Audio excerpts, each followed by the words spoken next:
नमस्कार, इन खबर में आपका स्वागत है। क्या पूर्व वित्त मंत्री और कांग्रेस के वरिष्ठ नेता पी चिदम्बरम बुरी तरह से घिर गए हैं? यदि जांच एजेंसियों की माने और जो वहां से खबरें आ रही है उसके मुताबिक सिर्फ आईएनएक्स का ही मसला नहीं है, या जो पहले इनके 2G वाला मसला चल रहा था सिर्फ उतना ही नहीं निकल रहा है, उससे आगे FIPB में ही कई ऐसे मामले निकल करके आ रहे हैं जिन पे जांच एजेंसियों ने अपनी नज़र टिका दी है। जांच वहां जा करके उनकी रुक गई है और जो कार्ति चिदम्बरम की कंपनी है उसमें जो है और भी पेमेंट की बात आ रही है। लिहाजा जब पी चिदम्बरम से कुछ अधिकारियों का आमना सामना कराया गया और कुछ इंद्राणी मुखर्जी के ईमेल्स से जब उनको हवाले से सवाल पूछा गया तो उसका ठीक ठीक जवाब नहीं दे पाए हैं। लिहाजा अब इंद्राणी मुखर्जी से उनका आमना सामना कराने की तैयारी चल रही है। लेकिन इस बीच में पी चिदम्बरम ने जो सबसे बड़ी होशियारी की है, यानी कि अपना गला बचाने के लिए उन्होंने अपनी जिम्मेदारी अपने अफसरों की टीम पे डाल दी है और उसमें कम से कम 3 IAS अफसर और 2 उनसे निचले स्तर के अधिकारी साफ साफ फंसते हुए से दिखाई दे रहे हैं। और ये जो IAS अफसर हैं ये तीनों स्वनाम धन्य रहे हैं। ये इनकी वर्किंग स्टाइल को लेकर के, अपनी ईमानदारी को लेकर के ये उस समय UPA के शासनकाल में खासे चर्चित थे और डिसीजन मेकर थे, यानी कि जो ये ओके कर देते थे वो पी चिदम्बरम के यहाँ से ओके हो जाया करता था। ये कौन कौन से अधिकारी हैं, तो उसमें से उस समय की तत्कालीन अतिरिक्त सचिव हैं सिंधु श्री खुल्लर, जो कि बाद में नीति आयोग की CEO बनी। ये UT कैडर के अधिकारी हैं। इसके अलावा संयुक्त सचिव अनूप के पुजारी उस समय संयुक्त सचिव थे, बाद में MSME के ये सेक्रेटरी बने। ये और एक हिमाचल कैडर के अधिकारी हैं प्रबोध सक्सेना। ये 3 IAS अधिकारी हैं जिनका कि नाम पी चिदम्बरम ने लिया है, ऐसा बताया जा रहा है। और अधिकारियों में बिहार कैडर के अधिकारी हैं दीपक कुमार सिंह। ये 1992 बैच के अधिकारी हैं और 2006 से लेकर 2010 तक वित्त मंत्रालय में रहे थे। इस समय ये principal secretary Bihar labour resource department में हैं। इसके अलावा D सुब्बा राव, जो कि 72 बैच का IAS अधिकारी हैं, बाद में रिजर्व बैंक के गवर्नर बने। ये भी जो है फॉर्मर सेक्रेटरी हैं डिपार्टमेंट ऑफ इकोनॉमिक अफेयर्स के। इनका भी नाम आ रहा है, इनसे भी बुला के बातचीत हुई है। इसके अलावा जो है वो PK बग्गा है। ये 2006 में प्रदीप कुमार बग्गा ज्वाइन किए मिनिस्ट्री ऑफ फाइनेंस में एज ए OSD और 2012 में ये रिटायर हुए हैं।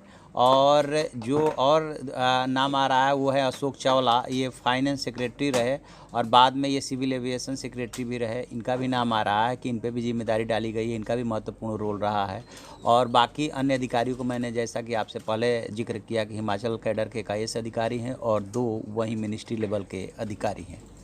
इसके अलावा जो अंडर सेक्रेटरी हैं रविंद्र प्रसाद और सेक्शन अफसर हैं अजीत कुमार डूंग, इनका भी नाम लिया गया है। तो दरअसल जब जांच एजेंसी CBI ने उनसे ये पूछा कि आपने इस फाइल पे ये डिसीजन कैसे लिया, तो बताते हैं कि उनके पास वित्त मंत्री के रूप में इतना पढ़ने के लिए टाइम नहीं होता था। लिहाजा कोई भी फाइल केंद्र में जो NC8 होती है, जहाँ से ये शुरू होती है, वहाँ का जो जिम्मेदार अधिकारी होता है वो सेक्शन अफसर होता है। उसके नीचे बाबू उसको शुरू करता है। सेक्शन अफसर की पूरी जिम्मेदारी होती है कि वो उसको पढ़े, उस पर नोटिंग लिखे। उसके बाद वो क्रमशः आगे बढ़ती है, जिसमें अंडर सेक्रेटरी, डायरेक्टर, फिर जो है ज्वाइंट सेक्रेटरी और उसके लेवल से उसके ऊपर के अफसरों तक होते हुए वो फाइल जो है वित्त मंत्री तक जाती है। यहाँ पे आकर फंस रहे हैं। उनका कहना ये कि ये जो अफसर नीचे से रिकमेंड करके भेजते थे वो मैं कर देता था, क्योंकि मेरे पास फाइल पढ़ने के लिए टाइम नहीं होता था। अब इन अफसरों के खिलाफ कार्रवाई करने की बात हो रही है कि इनको भी क्यों ना अरेस्ट किया जाए और उनसे पूछताछ की जाए। तो एक तो जब चिदम्बरम का खुद का गला फंसा तो उन्होंने अपनी जिम्मेदारी इन 5 अफसरों पर डाल दी है। अब दूसरी बात ये आ रही है कि जो इंद्राणी मुखर्जी ने बयान दिया है और जो सिंधु श्री खुल्लर से तो बताया जा रहा है कि इनका आमना सामना भी कराया जा चुका है, और उसमें जो दोनों के बयान हैं वो कंट्राडिक्ट कर रहे हैं। यानी कभी भी सिंधु श्री खुल्लर जो है तेज तर्रार IAS अफसर हैं, वो ये जिम्मेदारी लेने को तैयार नहीं है कि हम जो कहते थे या हम जो फाइल पर नोटिंग करते थे वो पी चिदम्बरम कर दिया करते थे। कोई भी नहीं मानेगा। जबकि वित्त मंत्री, तत्कालीन वित्त मंत्री का यही कहना है कि जो ये लोग भेजते थे वो हम कर देते थे। तो ऐसा ये माना जा रहा है कि पी चिदम्बरम खुद भी बड़े एडवोकेट है और इनकी जो वकीलों की फ़ौज है वो भी बड़े बड़े वकील हैं, कपिल सिब्बल है, अभिषेक मनु सिंघवी हैं, विवेक तनखा हैं, बहुत सारे बड़े वकील हैं। तो जो कुछ भी वो ये कर रहे हैं, जैसे अधिकांश सवालों का जवाब भी वो ऐसे दे रहे हैं कि मुझे याद नहीं है। तो ये बात, दूसरी बात कि ये अफसर जो भेजते थे वो मैं वैसा कर दिया करता था। तो अब जो CBI है और इसके बाद जो ED इनका रिमांड लेने जा रही है, तो वो त्रिस्तरीय जो इन्होंने अपने हिसाब से जांच का दायरा बनाया है, एक पहले सामान्य पूछताछ, फिर जो है डॉक्यूमेंट के हवाले से उनको कन्फ्रंट करना, उनको बताना ये कि देखिए डॉक्यूमेंट ये कहता है, आप ये बोल रहे हैं, और फिर आमना सामना कराना। आमने सामने में सिंधु श्री खुल्लर कई बात आ रही कि उनसे उनका आमना सामना कराया जा चुका है। इंद्राणी मुखर्जी और पुजारी वगैरह से अभी उनका आमना सामना होना है।